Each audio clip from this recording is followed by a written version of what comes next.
자, 압구정 3구역 재건축 사업 초기인 지난 2018년도부터 설계 계획의 구성안을 제안을 해 주셨고요. 오늘날 신속 통합 계획에 따른 토지 이용 계획에 기반이 되었다라고 해도 과언이 아닐 것입니다. 소개해 올리도록 하겠습니다. 압구정 3구역 총괄 설계 관리자로 많은 도움을 주고 계신 홍익대학교 유현준 교수의 간단한 인사 말씀과 최근 주거 부분 디자인 그리고 단지 계획의 트렌드와 더 좋은 아파트를 만들기 위한 방법 등에 대한 설명이 있겠습니다. 앞으로 모시겠습니다. 유현준 교수입니다. 큰 박수로 환영해 주시기 바랍니다. 제가 지난번에 여기서 인사 말씀드리고 나가는데 뒤에서 어떤 분이 돈 받았으면 일 좀 제대로 해라 그렇게 소리를 치신 분이 계셨는데, 제가 확실하게 말씀을 드리는데 저는 지금까지 10원 한 장 받은 게 없습니다. 좀 오해가 없으셨으면 좋겠어요. 그리고 저는 이거를 당장이라도 그만둬도 상관이 없습니다. 그러니까 여러분들의 그 정치적 싸움에 저를 끼어들게 하지 않으셨으면 좋겠어요. 저는 진짜 정치권에서도 많이 러브콜을 받지만은 안 하는 이유가 답도 없는 싸움질에 끼어들기 싫어서 저는 안 들어갑니다. 그러니까 제가 바라는 거는 이 엄청나게 임팩트가 있을 이 현대아파트 단지가 제대로 만들어졌으면 하는 바람에서 하는 거고요. 제가 뭐 돈 얘기 나온 게 말씀드리면 저 딴 데 가서 훨씬 더 많이 받고 해요. 그러니까 그리고 제가 여기 뭐 특별히 뭐 아쉬운 게 없습니다, 여러분. 그러니까 언제든지 뭐 마음에 안 드시면 저 그만둘게요. 근데 제가 이거를 좀 제대로 해서 여러분들이 보는 관전 포인트를 알려드리고 싶은 겁니다. 사실은 이게 뭐 신통으로 하느냐 뭐로 하느냐 그건 여러분들이 정하셔야 될 문제인 것 같고요. 사실은 제가 관심 있는 거는 뭐 앞에서 감정평가 얼마 나와서 어떻게 이 부동산 가격이 얼마가 되느냐, 뭐 공사비가 얼마냐, 이거는 뭐 앞으로 어떻게 풀릴지 잘 모르는데요. 이게 완성된 다음에 가치가 올라가기를 저는 바랍니다. 그러니까 여러분이 분담금을 5억을 내시던 3억을 내시던 10억을 내시던, 제가 관심 있는 거는 그 분담금을 내신 다음에 완성된 집이 한강변에 앞으로 지어질 다른 건물들보다도 훨씬 좋은 평가를 받아서 그게 남게 있고 싶은 거지. 네. 그래서 뭐 이렇게 하면은 뭐 1억이 더 줄어드는데 왜 이렇게 안 했니? 뭐 이런 얘기보다도 이렇게 했을 때 추후에 이곳의 어떤 브랜드 가치가 계속 유지가 됐으면 좋다는 거예요. 그러니까 제가 그런 마음이 드는 이유가 뭐겠어요? 저는 말씀드렸잖아요. 저는 여기 40년 이상 살았던 사람이기 때문에 이곳에 대한 애착이 있고 저한테는 고향인 곳입니다. 그리고 전 나름대로 프라이드도 있고 그렇기 때문에 이곳이 좋은 곳으로 남아 있었으면 좋겠다. 뭐 좋은 곳의 의미가 여러 가지로 다르겠지만은 그런 가치로 남아 있었으면 좋겠다라고 저는 생각을 합니다. 근데 제가 카톡으로 보내드린 자료가 있는데 그게 안 열리나 본데요. 계속 말을 끌어야 될 것 같습니다. 이게 하다 보면은 진짜 너무너무 많은 변수가 있습니다.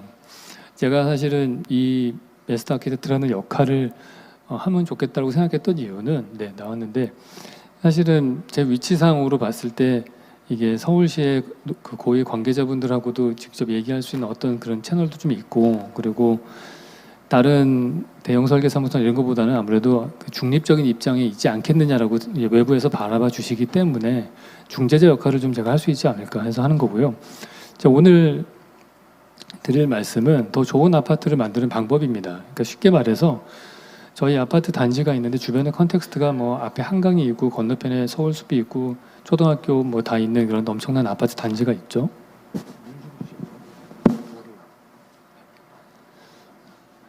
근데 이곳에 여러분들이 앞으로 곧 고르실 거 아닙니까? 1번하고 2번하고 고르셔야 되는데, 그거를 고르실 때 그 어떤 부분을 보고서, 저는 사실 그 안을 보지도 않았습니다, 여러분.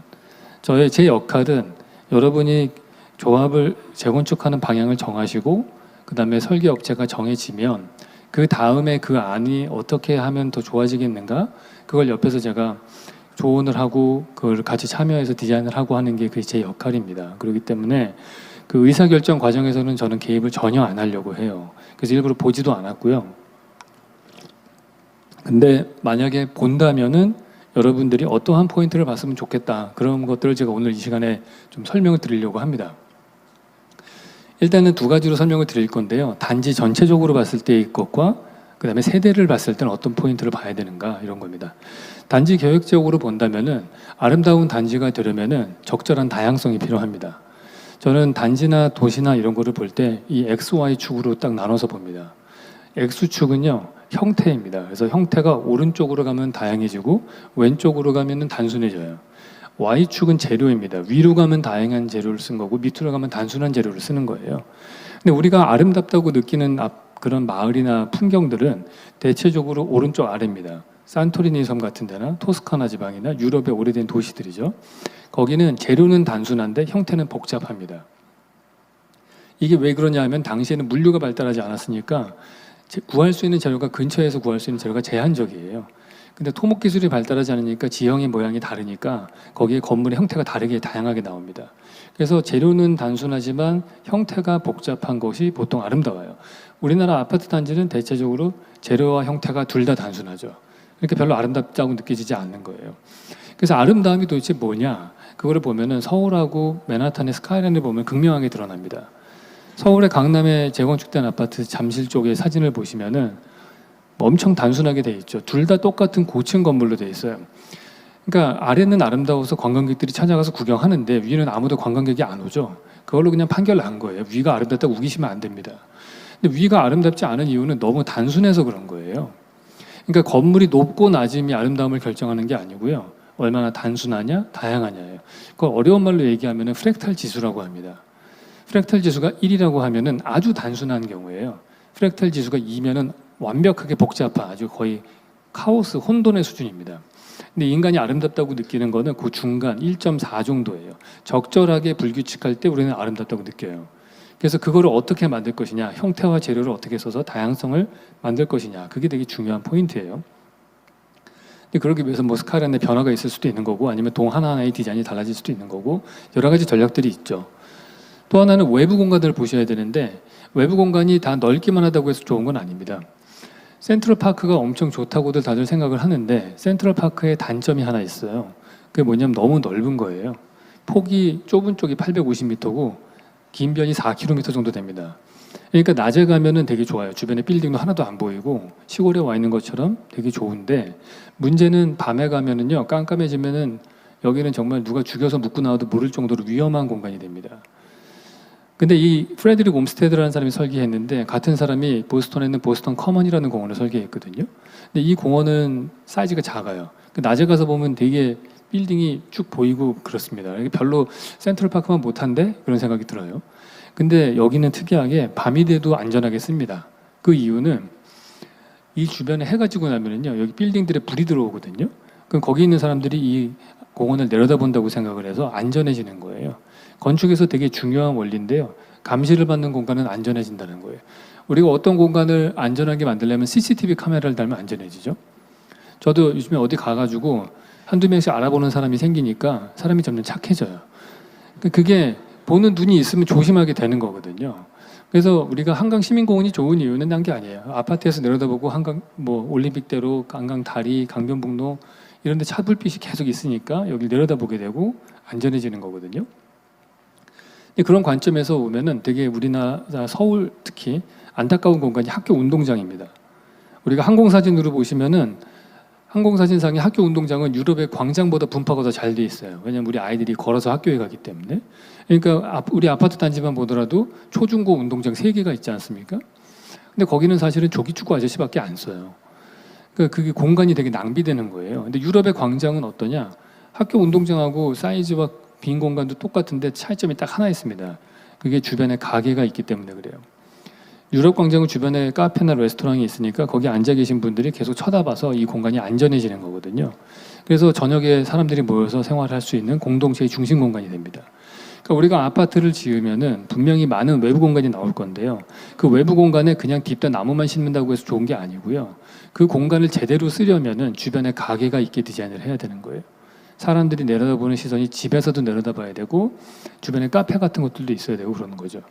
제가 만드는 이런 계획안들을 보시면 제가 소망교회 마스터 플랜을 한 건데 주차장 앞에 이런 공원 같은 걸 만들게 되면은 이런 교육관 쪽에서 이 공원을 바라볼 수 있는 시선을 꼭 만들어 놓으려고 하는 것들이에요. 그래야지 저 외부 공간이 활성화가 됩니다. 지금 이거는 삼성전자의 그 사무실 공간인데요. 이 공간을 저희가 디자인할 때도 주안점은 뭐였냐? 포디움 부분에 저런 가든을 만들게 되면은 거기서는 반드시 주변에 식당들을 구내 식당을 배치를 해서 밥 먹으면서 정원을 바라보게 하고 그 공간과 주변부에 있는 건물의 쓰임새가 서로 연동되게끔 하는 게 그게 핵심적인 부분이에요. 또 하나는 아까 이게 성공적인 단지가 되려면은 상업 분야에서의 분양가가 높아져야 되잖아요. 그러니까 상업가로가 되게 활성화되는데 포커스를 맞춰야 됩니다. 그러니까 어떻게 하면은 이 상업가를 활성화하게 할 것이냐? 우리가 보통 금요일날 저녁에 남자들이 데이트 코스 정할 때 테헤란로 걷자 이런 얘기 안 하잖아요. 보통 명동이나 홍대 앞이나 뭐 가로수길 이런 데 간단 말이에요. 그러니까 이런 거리를 왜 더 걷고 싶어 하느냐? 제가 한번 생각을 해봤어요. 왜 홍대 앞에 제가 있으면서 맨날 여기는 왜 걷고 싶은 기분이 들을까? 근데 가게 입구의 숫자랑 상관이 있는 것 같다. 그런 생각을 했습니다. 그래서 제가 공식을 하나 만들었어요. 이벤트 밀도라는 공식인데 100m당 가게 입구의 숫자가 몇 개냐 이걸 세는 거예요. 홍대 앞에 가게 숫자를 세보면요. 120m 구간에 1층 가게 입구가 16개가 있고요. 2층으로 올라가는 가게 입구 4개가 있습니다. 근데 거기는 특히 가운데가 공용 주차장으로 되어 있어요. 그러니까 건너편 쪽 가게도 그냥 들어가거든요. 홍대 앞은 100m를 걷는 동안에 가게 입구가 34개가 있습니다. 같은 방식으로 명동 거리를 조사해보면 36개가 있고요. 강남대로는 14개로 반토막 나요. 왜냐하면 10차선 도로이기 때문에 건너편을 못 가서 그렇습니다. 테헤란로는 제일 적어요. 8개밖에 안 돼요. 왜냐하면은 거기는 큰 빌딩 지어야 되니까 입구를 띄엄띄엄 큰 필지로 만들어놔서 입구가 띄엄띄엄 있어요. 그 다음에 가로수길이 36 정도 되고 스페인의 유명한 람블라스 거리가 40 정도 됩니다. 그러니까 이 빨간색으로 된 30 이상의 이벤트 밀도를 가진 데들이 걷고 싶은 거리예요. 그러니까 다른 말로 하면은 100m를 걷는 동안에 가게 입구가 30개 이상 나오면 걷고 싶은 거리가 되는 거예요. 그럼 가게 입구의 숫자가 무슨 의미가 있는 거냐? 그건 텔레비전 채널 숫자 많은 거랑 비슷한 거예요. 우리가 지상파 방송만 보다가 돈 내고서 케이블 방송을 간 이유는 채널 숫자가 많아서 우리한테 선택권이 많이 주어지기 때문에 간 거죠. 그러니까 우리가 홍대 앞을 걸으면 10분 걸을 때 가게를 한 100개 정도 만나면은 테헤란로는 걸을 때 가게 숫자가 몇십 개밖에 없는 거예요. 그러니까 훨씬 더 우리에게 선택권이 많이 주어지는 거죠. 두 번째 이유는 그 변화 자체의 즐거움 때문에 그렇습니다. 저 예전에 텔레비 케이블 방송 많이 볼 때에는 유튜브 없던 시절에 집에 가면은 진짜 TV 많이 보잖아요. 근데 뭐 아시겠지만 케이블 방송 채널이 한 100개가 돼도 볼 게 하나도 없어요. 그냥 계속 돌립니다. 볼 게 재밌는 거 찾아서. 그러면 저같이 텔레비전 많이 보신 분은 아실 텐데 경험해 보셨을 거예요. TV 채널을 꾸준하게 돌리면은 어느 순간 재밌어집니다. 그러니까 드라마 채널이 한 몇십 개 붙어 있잖아요. 열 몇 개. 그러면 채널 돌리면 대사가 막 섞여가지고 새로운 스토리가 만들어지고 막 그래요. 그냥 재밌어요. 그냥 그 자체가 그냥 가만히 앉아가지고. 그러니까 다양한 상점 입구의 숫자는 다양한 TV 채널의 숫자예요. 그 우리가 시속 4km를 걷게 되면은 상점 숫자가 많은 이런 명동이나 가로수길은 2.5초당 한 번 채널이 바뀌는 TV고 테헤란로는 11초당 한 번 채널이 바뀌는 TV예요. 그러니까 왼쪽을 더 선호하게 돼요. 근데 이 걷고 싶은 거리를 잡아먹는 괴물이 있어요. 그게 뭐냐? 상가입니다. 이게 반포에 재건축된 자야 아파트 단지죠. 1층 엄청 좋아요. 뭐 차들도 안 다니고 뭐 사람들 다 걸어다니는 공원처럼 돼 있습니다. 문제는 주변이 다 아파트 담장밖에 없습니다. 그러니까 입구가 없어요. 북쪽에 600m 구간에 입구 딱 하나 있는데 지하 주차장 들어가는 입구 딱 하나 있어요. 나머지는 다 온통 담장이에요. 그러니까 사람이 한 명도 안 걸어 다닙니다. 그러니까 사람들은 다 어디가 있느냐? 가게가 있는 여기 다 있죠. 코너에 상가에 다 있는 거예요. 그러니까 상가에 100개도 넘게 가게가 있죠. 여기서 밥 먹고 머리 자르고 차 마시고 병원 가고 다 해요. 그런 다음에 친구 만날 때 밑에 지하 주차장 가서 차 끌고 딴 데 가서 또 주차하고 만나요. 그러면 교통량이 점점 늘어나잖아요. 그러니까 도시계획할 때 차선 숫자 늘리라고 하고 건축 심의할 때 주차장 많이 만들라고 하고 계속 그런 일이 생기는 거예요. 그 길거리의 사람들은 점점 없어져요. 근데 옛날에 아파트는 안 그랬거든요. 구반포 아파트나 아니면 뭐 동부이촌동 아파트 같은데 연도형 가로가 있잖아요. 이런 데에서는 사람들이 저녁 식사 후에 걸으면서 신반포까지 가는 일도 생겨나고 커뮤니티가 만들어지는 거예요. 저는 이 구현대 아파트 단지에서 제일 사랑하는 공간이 어디냐 하면은 73동 뒤에 그 숲 있는데 하고요. 두 번째가 아케이드 거리입니다. 그러니까 아파트 단지 안에 이러한 거리가 있는 경우들이 없잖아요. 그런 1층짜리 가게들이 쭉 연속적으로 있는 그 거리가 있기 때문에 이 단지의 커뮤니티 시설이 만들어지는 거예요. 그리고 중간중간에 운동장도 있고. 그래서 이 단지가 특별한 거죠. 걷고 싶은 거리가 만들어지는 또 다른 원리가 하나 있어요. 그게 한쪽에 지하철역이 있고 그 다음에 1.5km 떨어진데 공원이 있으면 그 사이를 연결하는 길이 걷고 싶은 거리가 됩니다. 대표적인 사례가 보스턴에 가면 뉴베리 스트리트라고 있습니다. 지하철역에서 1.45km 걸어가면 아까 보신 보스턴 커먼 공원이 있어요. 그 사이가 미국 동부에서 제일 유명한 쇼핑거리입니다. 뉴베리 스트리트라고. 서울에서 대표적인 사례는 신사동 가로수길이에요. 가로수길 신사역에서 1.1km 걸어가면 한강 시민공원이 나오거든요. 근데 아시겠지만 여기 2000년대 초반까지 아무도 안 가는 동네였잖아요. 임대료가 싸가지고 설계사무소가 많았어요, 여기에. 근데 갑자기 핫플레이스로 떴습니다. 그 이유가 뭐냐? 토끼굴의 위치가 바뀌어서 그래요. 과거에는 여기 미성아파트 뒤에 있었잖아요. 토끼굴이. 음습하고 건너갈 때 무서웠어요. 그리고 건너편에 공원이 있는지도 몰랐어요, 사람들이 잘. 근데 한강 르네상스 할 때 위치를 바꿨습니다. 보차 분리하고 왕복 차선 만들고 밝고 쾌적하게 만들면서 그 위치가 가로수길 축선상으로 바뀐 거예요. 이때부터 신사역과 한강시민공원에 시너지 효과가 생기기 시작을 한 거예요. 그러니까 우리가 상업가로를 만든다면 우리가 가지고 있는 장점은 코너에 압구정역이 있다는 거잖아요. 그리고 한강시민공원도 한강 쪽에 있어요. 그 사이에다가 상업가로를 만들 때 제일 활성화되는 포인트가 돼요. 그러니까 우리 아파트 단지에서 상업가로를 활성화시킬 수 있는 포인트는 바로 여기입니다. 동호대교 옆에. 그러니까 우리가 서울시랑 설득을 할 때에도 제가 이 프로젝트를 한 4년 전에 서울시하고 한강 가는 길이라는 용역 연구 프로젝트를 했었어요. 그때 두 개의 사이트를 정했는데 하나는 여기였고 하나는 저쪽 합정동 쪽이었는데 그때도 제가 그 보고서에서 강조했던 건 뭐냐면 이 원리를 설명하면서 압구정역에서부터 한강시민공원까지를 해야지 이게 시민들이 쓰는 가로가 된다. 그러니까 아파트 단지 안으로 관통해서 가는 다리 도로는 만들어봤자 소용이 없다. 그런 걸 하지 말고 동호대교 쪽으로 그 스트리트를 붙이는 게 훨씬 더 이득이 된다. 그러니까 징벌적으로 자꾸 단지를 쪼개려고 하는 그러한 사고방식에서 좀 벗어나라. 그런 얘기를 했었습니다. 그러니까 우리가 상업가로를 성공적으로 만들려면 이 포인트 여기를 제일 특별하게 만들어야 되고 뭐 일반적으로 뭐 신세계 백화점이든 현대백화점이든 뭐가 들어올 수 있겠죠. 근데 그런 거는 앵커 시설로 들어가고 새로운 스타일의 뭐 스타필드의 새로운 스타일의 어떤 쇼핑몰을 만들던 아니면 여러 가지 다양한 입점이 될 수 있는 걸 하던 우리는 정말 핵심으로 만들어야 되는 데가 저런 데예요. 그러니까 보시면은 이게 거리 길이가 660m 정도밖에 안 되거든요. 충분히 성공적으로 만들 수 있는 거리가 됩니다. 또 하나 우리가 뉴베리 스트리트에서 배울 수 있는 거는 가게의 보시면 오른쪽이 왼쪽이 테헤란로고 오른쪽이 뉴베리 스트리트거든요. 그 아까 제가 말씀드린 보스턴의 유명한 스트리트. 창문의 앵글이 달라요. 내가 걸어갈 때 창문이 도로를 향해서 나 있으면은 아무도 나를 안 쳐다보는 줄인 것 같은데 내가 걸을 때 창문이 저기 보시면 베이 윈도우라고 그래서 45도 틀어져 있거든요.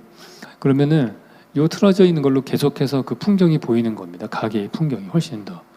그러니까 걸을 때 걸을 맛이 나는 거예요.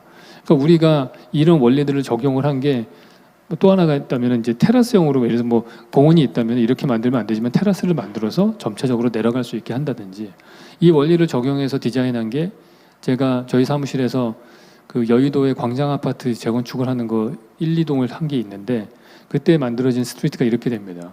그러니까 베이 윈도우처럼 돼 있고 여의도역에서부터 뭐 이쪽에 있는 그 탄천 공원까지 가게 되고 테라스에서 스텝으로 내려가서 공원으로 갈 수 있게 하는 그런 게 돼야 되는 거예요. 그래서 우리의 동호대교 옆은 이런 스타일의 쇼핑몰이 들어서는 그런 스트리트를 만드는 게 좋을 것 같고요. 또 하나 우리 그 사이트가 현대아파트가 가지고 있는 또 다른 장점 중에 하나가 뭐냐면은 강 건너편에 서울 숲이 있다라는 거예요. 여러분들 그거는 어마어마한 혜택입니다. 근데 사실은 그림의 떡이죠. 가지를 못해요. 사람들이 뭐 성수대교 건너서 가진 않잖아요. 옆에 차가 빨리 다니니까. 그래서 보행자 전용 다리를 저는 만드는 거가 이 아파트 단지의 퀄리티를 높이는데 센트럴 파크 앞에 있는 그런 집이 되는 거랑 똑같은 거거든요. 근데 사실은 그런 거를 트레이드를 해야 될 것 같아요. 보행자 전용 다리는 시민을 위해서도 공개되는 거니까 우리가 이거를 만들면은 뭐 공개 공지를 줄여달라든지 임대주택의 숫자를 줄여달라든지 이런 거를 사실은 서울시하고 협상을 해야 되는 거죠. 근데 이게 협상이라고 하는 거는 어떤 식으로 협상이 될지는 아직 모르잖아요.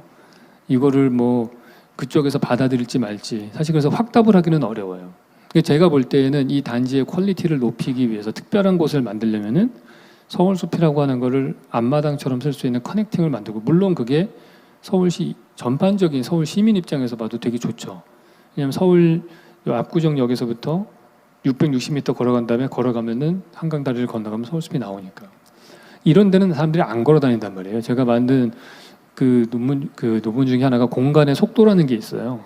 사람이 걸을 때 공간이 속도가 빠른 데서 안 걸어요. 이게 걸을 때 옆에 빨리빨리 지나다니잖아요. 자동차들이. 저런 데는 이런 다리 만들면 제일 좋은데 좀 비싸단 말이에요. 그래서 저런 거를 어디다가 둘 것이냐. 이걸 뭐 여기 가운데다 둘 때는 장점이라고 한다면 제일 빠르겠죠. 근데 제일 빨라서 좋은데 이럴 때에는 많은 외부인들이 우리 단지 안으로 관통해서 지나가야 된단 말이에요.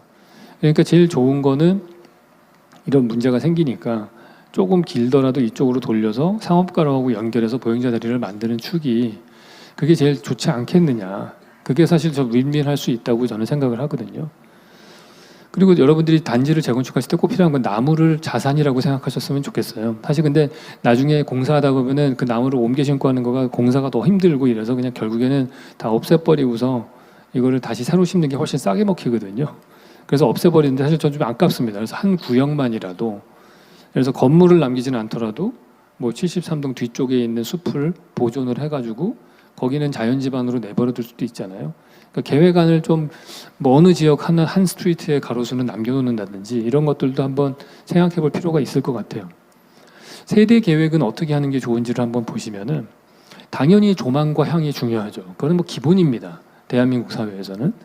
근데 우리가 조망과 향 같은 것들을 너무나 판에 박힌 그런 타워형 아니면 판상형 이런 걸로 생각하실 필요는 없어요. 사실 이거는 싱가포르에 지어진 아파트입니다. 뭐 이렇게 만들 수도 있고요. 뉴욕에 지어진 아파트는 이런 도처럼 생겼잖아요. 저렇게 만들어진 이유는 한쪽에서는 그러니까 허드슨 강뷰는 동쪽 서쪽으로 열려 있고 향은 남향으로 돼 있으니까 오른쪽이 남향인 거예요, 이쪽이. 그러니까 남향도 보면서 서쪽에 허드슨 강뷰도 봐야 되겠다 하다 보니까 건물의 모양이 저렇게 비틀어진 형태가 나온 거예요. 혹은 이런 건물도 있습니다. 네덜란드에 지어진 건데 이쪽 이 수공간을 보기 위해서 세대를 만들고 이 안쪽 세대는 여기를 뚫어가지고 보게 한다든지 뭐 제가 이런 사진들을 보여드리는 이유는 우리가 생각하는 집합주택 아파트의 디자인이라고 하는 것들이 훨씬 다양한 것들이 가능하다. 그런 것들을 말씀드리고 싶었고요. 당연히 발코니 같은 것들이 되게 중요해집니다. 우리가 1980년대 최고의 핫플레이스가 어디였나요? 그건 코엑스몰이에요. 8, 90년대. 코엑스몰, 왜냐하면 화장실이 제일 깨끗했어요, 거기가. 데이트 코스로 제일 선호됐었는데 지금은 어디가 데이트 코스로 선호되느냐? 뭐 가로수길, 을지로, 요즘 힙지로라고 불리죠. 힙당동 이런 데들란 말이에요. 그러니까 로데오 거리 같은 다 야외 거리예요. 그 왜 과거에는 실내 쇼핑몰이었다가 지금은 다 야외 거리가 핫플레이스로 바뀌었느냐? 우리의 주거 환경이 바뀌어서 그런 거죠. 과거에는 이런 주택에 살 때에는 뭐 대청마루도 있고 텐마루도 있고 마당도 있고 막 그랬단 말이에요. 골목길도 막 내 집처럼 쓰던 시절이 있었어요. 우리가 쓸 수 있는 야외 공간이 되게 많았죠. 근데 지금은 다 아파트로 이사를 가서 실내 지하 주차장에 있는 사시는 분들은 비 오는 날 우산 안 갖고 나가도 됩니다. 그냥 밑에 가서 차 끌고 딴 데 가서 볼일 보고 다시 끌고 와서 차 세워놓고 하면 하루 왼종일 실내에 있어요. 그러니까 언제부턴가 신면 지면 광고에 그 내복 광고가 없어졌습니다. 그러니까 우리는 더 이상 여름철에는 에어컨 틀고 시원하게 살고 그다음에 겨울철에는 난방 나오는 따뜻한 데 살아요. 그러니까 24시간 중에 23시간 이상을 실내에서 보내거든요. 되게 쾌적하게 보내지만은 다른 말로 얘기하면은 자연과 완전히 격리된 상태에 사는 거예요. 그러니까 자연을 만나려면은 등산 가야 겨우 만나죠. 그러니까 우리나라 등산복 판매율이 높은 거예요. 그래서 쉴 때만이라도 이렇게 골목길이나 하늘을 볼 수 있잖아요. 이런 데 가면 야외 공간을 즐길 수 있는 마당이 있는 이런 강북에 있는 골목길을 막 찾아가고 그러는 거예요. 그래서 이런 아파트에는 발코니가 있었는데 발코니 확장해서 다 없애버렸어요. 지금 있는 우리 주거의 자연이라고 하면 화분밖에 없어요. 그래서 발코니 확장을 왜 했느냐? 가만히 한번 생각해 보세요. 왜 했냐 하면은 우리가 과거에 우리가 안방에서 주택 같은 데 살 때 어땠냐면 안방에 아침에 일어나잖아요. 그러면 이부자리 개껴서 장롱에다 집어넣죠. 그러면 안방에 밥상이 들어와요. 둘러앉아서 밥을 먹어요. 근데 밥 먹고 나면 반찬 그릇만 딱 치우면 거기서 책상에 대해서 애들이 공부했단 말이에요. 그러니까 하나의 공간이 잠도 자고 밥도 먹고 공부도 하고 다 했어요. 근데 지금 우리는 어떠냐? 잠은 침대에서 자야 되고 밥은 식탁에서 먹어야 되고 공부는 책상에서 해야 되는 걸로 알고 있단 말이에요. 그러니까 하나의 공간이 하나의 기능밖에 안 합니다. 근데 그 기능에 맞춰서 가구가 꼭 필요하거든요. 언제부턴가 우리는 잠을 자려면 침대가 필요하다고 생각한 거예요. 침대는 사실은 하루에 8시간밖에 안 쓰는데 나머지 16시간 동안 자리를 차지하고 있는 거예요. 우리가 평당 5천만 원짜리 집에 산다고 치면은 침대 혼자 1억 쓰는 거예요, 걔가. 그러니까 가구가 점점 필요해지니까 결국에는 실내 면적을 만들어서 야외 발코니를 없애버렸죠. 근데 우리가 코로나 때 경험해 보셔서 알겠지만은 밖에 못 나가게 하면은 자연을 못 만나게 되는 거예요. 그게 되게 답답해요. 앞으로는 우리의 발코니는 바뀌어야 됩니다. 대한민국 발코니, 아파트 발코니 문제가 두 가지가 있어요. 하나는 폭이 좁아요. 1.5m로 되어 있기 때문에 좁고 길어요. 빨래 넣는 거 왜 할 일이 없어요, 거기는. 근데 아파트의 발코니는 한 2, 3m 폭이 돼서 테이블을 놓고 저렇게 앉을 수 있게 해줘야 되는 거예요. 또 다른 문제는 우리나라 아파트는 윗집 발코니가 하늘을 가리고 있어요. 그러니까 야외 같은 느낌이 안 나죠. 지금 보시는 거는 저희 사무실에서 설계한 그 아파트의 모습인데 모든 세대가 발코니가 2, 3m 폭으로 돼 있고 윗집 발코니가 비껴나가서 비도 맞을 수 있고 햇빛도 받고 당연히 그리고 아파트 발코니에 토심을 확보해서 나무를 심을 수 있게 해놨어요. 그러니까 마당 같은 느낌이 나는 발코니를 만들 수가 있는 거예요. 이거는 저희가 그 송도에다가 계획해서 진행하는 아파트 프로젝트인데 여기도 결국에는 모든 세대들이 다 발코니와 아니면 테라스가 있게끔 디자인을 해서 야외 공간을 즐길 수 있는 그런 아파트를 저희는 디자인하려고 합니다. 그래서 저희가 설계하는 모든 아파트에는 발코니를 주로 넣습니다. 그래서 이거는 지금 헤르조그라는 유명한 설계 사무소에서 한 맨하탄에 지어진 아파트예요. 고층으로 올라가면 발코니가 막 있죠. 저런 데가 특별한 펜트하우스로 팔리는 거죠. 기술적으로 다 가능합니다. 왼쪽은 싱가포르에 지어진 아파트예요. 모든 세대가 발코니와 테라스가 있고 오른쪽은 밀라노에 지어진 아파트인데 모든 발코니에 나무가 심겨져 있어요. 그러니까 이런 것들을 우리가 해야겠다라고 필요를 느끼시면 추진하시면 됩니다. 가족 간의 소통도 되게 중요합니다. 우리가 세대를 디자인할 때 평면도는 사람들 간의 관계에 영향을 미쳐요. 과거에 우리가 살았던 한옥을 보시면은 안방에서 창문을 열면 마당이 보이고 그다음 마당 건너편에 사랑채가 보이고 거기 창문을 열면은 안방에 있는 사람과 사랑방에 앉아 있는 사람이 서로 얼굴을 보고 마주 볼 수 있었어요. 근데 지금 우리 아파트는 어떻게 되어 있느냐? 다 벽으로 막혀 있죠. 그 창문은 다 바깥으로만 나 있어요. 그래서 가족 간의 소통이 없는 겁니다. 제가 디자인하는 아파트나 이런 주택 평면에는 항상 방에서 방을 보는 창문을 일부러 좀 만들어요. 조그맣게라도. 그래서 내가 방에 프라이빗하게 혼자 있더라도 마담 그 거실에 있는 사람이나 건너편 사람의 방을 볼 수 있게 하는 거죠. 뭐 이런 얘기 하면은 다 10대 애들은 다 싫어하죠. 근데 싫으면은 그냥 창문을 닫고 커튼을 치면 됩니다. 그러니까 그런 선택권이 주어지는 거예요. 우리가 만약에 3베이 아파트가 있어요. 거실 양쪽에 방이 있죠. 거기서는 딱 한 가지 경우밖에 없잖아요. 근데 만약에 거실 쪽을 향해서 창문이 뚫려 있다고 생각을 해보세요. 그러면은 왼쪽 창문을 닫은 경우, 오른쪽 창문을 닫은 경우, 둘 다 창문을 닫은 경우, 둘 다 연 경우, 4가지 경우가 생기죠. 그러면 집이 훨씬 더 넓게 느껴지는 거예요. 똑같은 집이라도 사람들 간의 관계가 바뀌고 공간의 느낌이 달라집니다. 그러면은 결국에 공간이라고 하는 거는 절대적인 물리량이 아니고 기억의 총합이에요. 다양한 기억이 많아지면은 그 공간이 넓어 보이는 거거든요. 그래서 그러한 기억의 여러 가지 다양한 기억이 나올 수 있게 하는 거예요.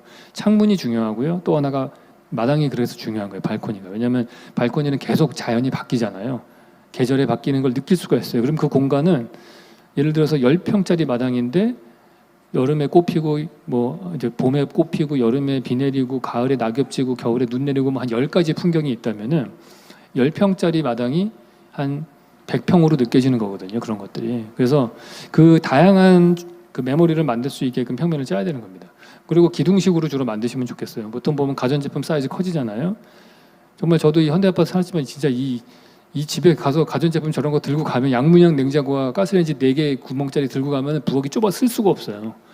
그러니까 다 결국엔 방 하나 부수고 뭐 하고 싶은데 안 되잖아요. 왜냐하면 벽식 구조기 때문에. 여러분이 이번에 지으면은 이 건물은 100년 넘게 쓸 수 있는 걸로 지으셔야 되는 거예요. 근데 그거를 다 벽식 구조로 만들면은 한 10년만 지나면은 라이프 스타일이 바뀌고 가족 구성원 숫자가 바뀌면서 부수하고 새로 지어야 되는 요구가 생기는 거예요. 그걸 막으려면은 이런 식으로 기둥식으로 하면 됩니다. 기둥식으로 했을 때에는 언제든지 가변적으로 다 바꿔서 쓸 수가 있고요. 또 층간 소음에도 되게 유리합니다. 그런 걸 감안을 한다면은 그런 구조도 생각을 해봐요. 당연히 높은 천정고가 필요하죠. 이런 연구가 있어요. 2.6m 천정고의 교실에서 공부한 학생보다 3m에서 높은 천정고에서 공부한 학생이 창의력이 2배가 높게 나왔어요.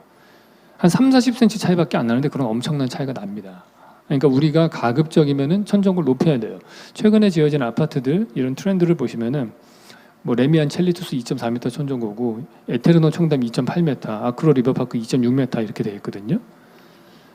저희가 그 여의도에 만들었던 거는 보통 한 3m, 2.9m 정도 천정고가 되게 설계를 했어요. 그러니까 그런 것들을 우리가 높이 제한을 최대한 이용해서 예를 들어 공사비가 조금 더 들더라도 당연히 들겠죠. 근데 천정고 30cm 정도 더 높이는데 드는 공사비가 예를 들어서 뭐 5천만 원이 더 들었다고 칩시다. 세대별로. 여러분은 그걸 만드시면은 마켓 밸류는 한 3억은 더 올라간다고 보시면 돼요. 그러니까 그런 관점에서 좀 보시면 좋겠다 생각이 들어요. 그다음에 편리한 동선의 커뮤니티 시설도 필요합니다. 저희가 일반적으로 뭐 커뮤니티 시설들을 상층부에 이렇게 막 연결하는 경우들이 있는데 문제가 뭐냐면은 두 가지가 있는데 하나는 이게 상층부에 하나하나 따로 떨어져 있으면은 어느 누가 A동에 있는 편의시설 갔다가 B동으로 내려와가지고 다시 엘리베이터 타고 올라가고 이런 일은 없거든요. 뭐 거의 10분 정도 걸린단 말이에요. 저거 한번 엘리베이터 타고 내려갔다 옆에 동 올라갔다 이게 말이 안 되거든요. 그래서 그걸 연결을 해줘야 돼요. 근데 연결을 하면은 30초 안에 왔다 갔다 할 수 있는데 이제 단 문제가 있어요. 저희가 이거를 그 여의도에서 했을 때는 장점이 뭐였냐면은 이게 다 남양 배치였기 때문에 동간 간격이 옆에 측벽으로 가까웠거든요. 그래서 브릿지로 빨리 넘어갔고요. 물론 거기 밑에 뭐 그림자를 들이기 때문에 한층 위에다가 뭐 브릿지를 연결한 이런 디자인적인 것들이 나와야 됩니다. 그래서 여러분이 저런 걸 만드신다면은 가급적이면은 이게 여러 개 A, B, C, D의 커뮤니티 시설들이 연결되어질 수 있게끔 디자인을 유도하는 쪽으로 가야 된다. 그렇게 보실 수 있어요. 네, 그래서 공원이 있다면 당연히 연결된 커뮤니티가 되고 이제 평면도 보실 때 중요한 게 또 하나 있죠. 엘리베이터에 몇 개의 세대가 붙어 있느냐. 사실은 이거는 고급 주거에서 제일 중요한 이슈 중에 하나예요. 일반적으로 저희 사무실에서 설계하는 뭐 고층으로 되면은 엘리베이터가 뭐 한 두 대가 있고 한 층에 두 세대만 있게 한다든지 아까 보셨던 여의도 같은 경우에는 보통 10층 정도 되는 그런 고급 빌라들은 한 층에 엘리베이터 한 대입니다. 그리고 그 한 세대만 쓰는 거예요. 그러니까 그 단독 그러니까 쉽게 말해서 엘리베이터 홀에서 내가 이게 엘리베이터 기다릴 때 딴 세대를 안 보게 해야 돼요. 그리고 내가 엘리베이터 내려서 다른 세대를 갈 때 다른 집 문 앞을 지나치면 당연히 안 되는 거고. 그래서 그러한 조합이 어떻게 잘 되어 있는가 이거를 보셔야 되는 거예요. 그래서 제일 좋은 거는 한 그 홀에서 세대수 조합이 제일 적은 게 제일 좋겠죠. 그런 걸 관심 있게 보시면 될 것 같아요. 그리고 평면도 보실 때 화장실이 특별해야 됩니다, 여러분. 여러분들 그런 경험 안 해보시고 모르겠어요. 저는 사춘기를 키워봤는데 얘는 화장실에 가서 안 나와요. 왜냐하면은 거기가 유일하게 보호받을 수 있는 프라이빗한 공간이기 때문에 그런 거죠. 그러니까 화장실은 되게 사적인 공간으로서 보장된 공간이거든요. 그러니까 하루에 뭐 사실 몇십 분 안 써요. 뭐 샤워하고. 근데 그 공간은 혼자 있을 수 있는 특별한 공간이 돼야 되는 거거든요. 그리고 실제로는 그게 30분밖에 안 쓰는데 뭐 몇 평씩 잡아먹지 않습니까? 그 공간은 되게 아까워요. 그래서 이거를 조금 더 투명하게 만들어서 어떻게 보면은 안방이 있다면 안방 화장실이 좀 투명하게 보여서 그 공간까지도 시각적으로라도 좀 쓸 수 있게 해줘야 돼요. 어떤 분들은 너무 모텔 같다고 싫어하시는 분이 있는데 최근에 만들어지는 뭐 파크하얏트나 뭐 이런 거 가서 보시면은 다 그렇게 되어 있거든요. 그러니까 좀 투명하게 돼서 그 공간을 시각적으로라도 빌려서 쓸 수 있게 그렇게 해야 되는 거예요. 그러니까 공간이 벽으로 이렇게 칸칸이 나눠져 가지고 하면은 한 번에 하나씩밖에 체험을 못 하잖아요. 화장실 2평짜리 아우 답답해. 안방 갔더니 침실 한 10평 아우 답답하고 거실 갔더니 또 나눠져 있고. 지금 제가 말씀드리는 거는 그 많은 여러분이 50평짜리 집이 있는데 그거를 5평짜리로 10개로 쪼개진 공간에 사실 것이냐 아니면 그것들을 가급적이면 투명하게 연결해서 창문을 뚫고 투명한 벽으로 만들어서 그리고 물론 거기에 스마트 글라스라고 해서 불투명하게 만들 수도 있고 혹은 커튼을 칠 수도 있고 여러 가지 방법으로 그 가변한 공간을 써서 실질적으로 심리적으로 훨씬 넓은 공간이 되게 할 것이냐 평면도를 보실 때 그런 걸 보셔야 되는 거예요. 그리고 또 하나는 집의 중심은 식탁입니다. 결국 우리가 옛날엔 그래도 텔레비라도 같이 앉아서 봤잖아요. 요즘 다 집에서 혼자 핸드폰 본단 말이에요. 가족들이 모일 수 있는 공간은 밥상밖에 없어요. 그렇기 때문에 가장 모든 구성원들이 모여서 제일 멋있는 공간으로 꾸며져야 되는 곳은 식탁 놓여지는 자리라고 봐야 되는 거예요. 여기서 뷰가 되게 중요합니다. 그리고 마지막으로 순환형 동선이에요. 이게 평면도로는 제가 안 갖고 왔는데 말씀을 드리면은 A에서 B를 가잖아요. A에서 B를 갈 때 한 가지 방법밖에 없으면은 어떻게 합니까? 다시 B에서 A로 올 때 그 길을 거꾸로 돌아오죠. 우리 아파트 평면도가 다 그렇게 돼 있어요. 현관문 열고 들어가서 거실 보이고 안방 보이고 건너방 보여요. 그다음 들어간 다음에 다시 간 길로 그대로 나온단 말이에요. 그러면 한 가지 경우밖에 없죠. 근데 만약에 그런 상상을 한번 해보세요. 거실을 거쳐서 안방을 들어갔는데 안방에 발코니 쪽으로 문이 하나 뚫려가지고 그 문으로 나와가지고 다시 거실로 나올 수 있게 됐다. 그러면 이게 한 바퀴를 돌게 되잖아요. 그럼 뺑뺑뺑뺑 순환이 되는 겁니다. 그러면 집이 더 넓게 느껴져요. 그러니까 애플 사옥 같은 거 보시면은 그 동그란 도너스 모양으로 되어 있어요. 왜냐하면은 계속 뺑뺑이 돌면서 영원히 사무실에 있으라는 얘기인 거예요. 그러니까 순환형 동선으로 만들면 공간이 더 넓게 느껴집니다. 그래서 근데 그러니까 뭐 문도 안 만들려고 하고 혹은 그 복도 공간으로 한 반평 없어지는 거 이런 것 때문에 아까워서 그런 걸 안 만들거든요. 심리적으로 그런 걸 만들면은 집은 더 훨씬 넓게 느껴진다. 그렇게 보시면 돼요. 그래서 쭉 보시면은 건축은 관계를 디자인하는 거예요. 우리가 이 대형 아파트 단지가 들어서면 도시하고의 관계도 있고 시민들하고의 관계도 있고 당연히 집을 지으면은 집 안에 가족 구성원들끼리의 관계도 있고 옆집하고의 관계도 있고 근데 저는 개인적으로는 제일 좋은 관계는 적절한 거리를 두는 거라고 생각해요. 너무 가깝게 지내는 거 저는 싫습니다. 사실 제가 제일 아파트에 살면서 싫은 거는 엘리베이터 타고 내려갈 때 앞집 아저씨 만날까 봐 싫어요. 다 아시잖아요. 내려가면서 다른 층에 서가지고 딴 사람 타는 것도 싫어요. 그런 거 옆집하고 사이좋게 지내고 싶지도 않아요. 저는 우리 뭐 농경사회도 아니고 그냥 저는 프라이빗하게 살고 싶어요. 내가 원하는 사람들 만나면서 그런 관계를 잘 컨트롤할 수 있는 공간이 돼야 되는 거예요. 괜히 무슨 뭐 옆집하고 숟가락까지 뭐 다 알고 품바야 미룰 일이 없어요, 여러분. 그거는 옛날에 같이 벼농사 짓던 시절 얘기거든요. 그거는 산업혁명 이후에 우리의 도시화된 인간들은 자기의 프라이버시와 오히려 자연하고의 접점이 더 중요하다. 그렇게 볼 수 있어요. 그러니까 좋은 건축은 화목하게 하는 건축이에요. 원래 시댁은 멀수록 좋은 거고 그런 거잖아요. 그러니까 너무 가깝게 있으면 안 되는 거고 적절한 거리를 둘 때 화목하게 지낼 수 있는 거예요. 그래서 그런 건축을 하는 거고 여러분들이 그러한 미래를 창조하실 수 있는 분입니다. 저는 압구정 현대아파트에 애착을 가지는 이유는 뭐 제가 여기서 어려서부터 초등학교 때부터 산 것도 있지만은 이 아파트가 갖고 있었던 상징적인 의미가 있잖아요. 그러니까 이게 어떻게 보면 롤 모델이 된 거예요. 사실은 여기서 만들어진 라이프 스타일과 단지 설계의 그 기본 룰이 거의 다른 아파트 단지에도 적용이 됐고 거의 그런 것들이 지금 지방에 만들어진 혁신 도시에도 다 적용이 되고 있단 말이죠. 그래서 이게 요번에 우리가 어떠한 모델을 만드느냐가 되게 중요해요. 이거를 만들면은 그게 아마 다른 데의 여파가 계속 생겨날 겁니다. 사실은 그것 때문에 제가 저 입장에서는 적은 돈을 받고 욕을 먹어가면서 일을 하는 이유가 그거예요. 예? 그러니까 이거가 의미가 되게 크다고 저는 생각을 하는 거예요. 근데 그거 여러분들의 집이기 때문에 사실 여러분들한테는 저보다 훨씬 더 큰 의미가 있을 거라고 봐요. 되게 좋은 어떤 롤 모델을 하나 만들어 주셨으면 좋겠다. 그리고 그 과정은 결코 쉽지 않습니다. 그게 서울시 그 행정직계 사람들하고도 싸워야 되는 거고 아시겠지만 이 정도 되면 너무 상징성이 크기 때문에 또 정치적인 어떤 메시지가 강해서 그게 어떤 식으로든 이용이 될 수도 있고 뭐 여러 가지 걸림돌들이 많을 거예요. 이번에 아시잖아요. 이번에 A사 B사 나와서 그 치고받고 싸우는 거 보세요. 개판이에요. 그만큼 이게 되게 치열하게 누구나 다 원하는 곳이기 때문에 그런 거 아니겠어요? 그러니까 아마도 많은 갈등이 있을 겁니다. 제가 부탁드리고 싶은 거는 그것들을 좀 지혜롭게 잘 견디셨으면 좋겠고 그리고 그 싸움에 저를 꼭 부르지 않으셨으면 좋겠다. 저는 그냥 디자인을 더 좋게 만드는 쪽에 도움을 드리고 싶다. 그런 말씀 드리고 싶습니다. 마치도록 하겠습니다.